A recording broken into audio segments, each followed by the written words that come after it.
তাদের মাথা ছিল রঙিন রুমালে বাঁধা, ঠিক যেন স্প্যানিশ মুসলিমদের পাগড়ি। বলেছেন কে? Christopher Columbus. এর নিজের বাক্য হচ্ছে এটি। আমরা শতাব্দীর পর শতাব্দী জেনে এসেছি আমেরিকার আবিষ্কারক নাকি ক্রিস্টোফার কলম্বাস। এই মিথ্যা ইতিহাস কি করে মেনে নিলাম আমরা? ইতিহাসের পাঠ্য বই আমাদের তাই বুঝিয়েছে। কিন্তু কলম্বাস যে নৌ ক্রুসেডের চেতনা নিয়ে সমুদ্রে নেমেছিলেন, তাতে তার উদ্দেশ্য ছিল ভারত প্রাপ্তি, ভুলেও আমেরিকা প্রাপ্তি নয়। ভারত যাওয়ার পথে হঠাৎ পৌঁছে যাওয়া নতুন ভূখণ্ডকে তিনি আবিষ্কার করে ঘোষণা করে দিলেন। কিন্তু ইতিহাসের আসল পাতা উল্টালে দেখা যায় ভিন্ন চিত্র।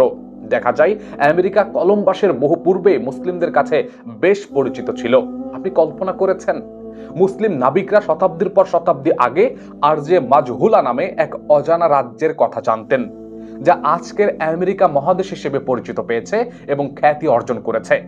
মহান মুসলিম ভূগোলবিদ আবু রাইহান আল বেরুনি তো কলম্বাসের মাত্র যাত্রার কয়েক বছর আগেই পৃথিবীর কাছে এই অজ্ঞাত ভূমির অস্তিত্বের কথা উল্লেখ করে গেছেন। অথচ সেই ইতিহাস আমরা জানি না।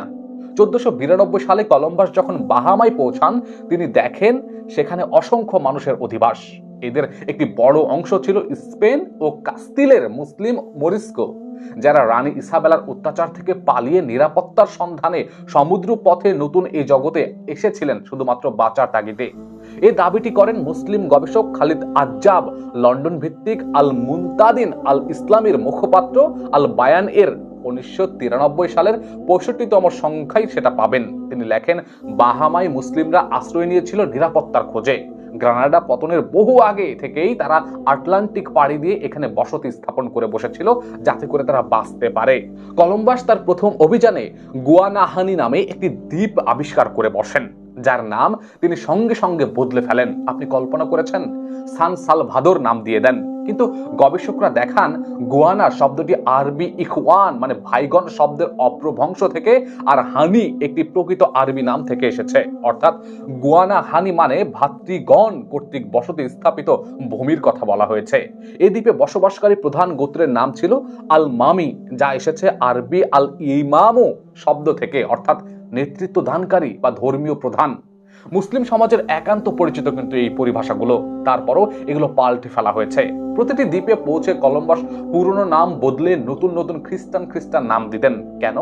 ইতিহাসবিদদের মতে তিনি চেয়েছিলেন বিভিন্ন কিছু। তিনি চেয়েছিলেন অধিবাসীদের প্রকৃত পরিচয় চাপা দিয়ে সেগুলো শেষ করতে, তাদের ধর্ম, সংস্কৃতি, পরিভাষা সব যেন এক নতুন বর্ণনায় ঢেকে যায়। মুসলিম সম্পৃক্ত যে কোনো সাবকে অদৃশ্য করার চেষ্টা ছিল স্প্যানিশ ইকুইজেশনের রাজনৈতিক কৌশল। তবুও তার বর্ণনায় বেশ কিছু সত্য অনিচ্ছাকৃতভাবে বেরিয়ে চলে আসে।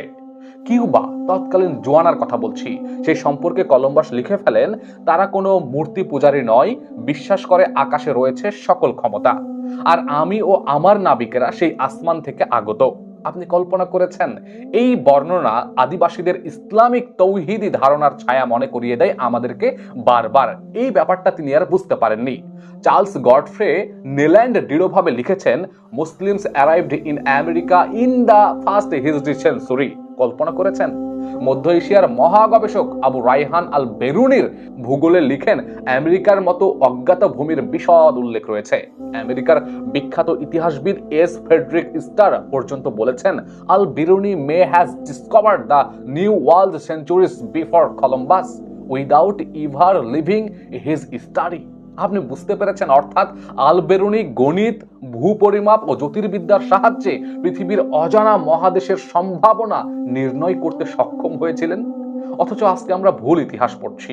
1980 সালে প্রকাশিত ব্যারি ফেল এর বিখ্যাত বই সাগা আমেরিকা ঐতিহাসিক মহলে আলোড়ন তুলে ফেলে, ভয়ঙ্কর রকমের কিছু তথ্য আমাদেরকে দেয়। তিনি বলেন, প্রি কলম্বিয়ান আমেরিকার অন্তত 10টি স্থানে মাদ্রাসা ছিল, বিশেষ করে নেভাডা, নিউ মেক্সিকো, কলোরাডো ও ইন্ডিয়ানা, যেখানে কুফিলিপি, আরবি পরিভাষা, শিক্ষা দালান ও নকশার প্রত্ন নিদর্শন পাওয়া গিয়েছিল।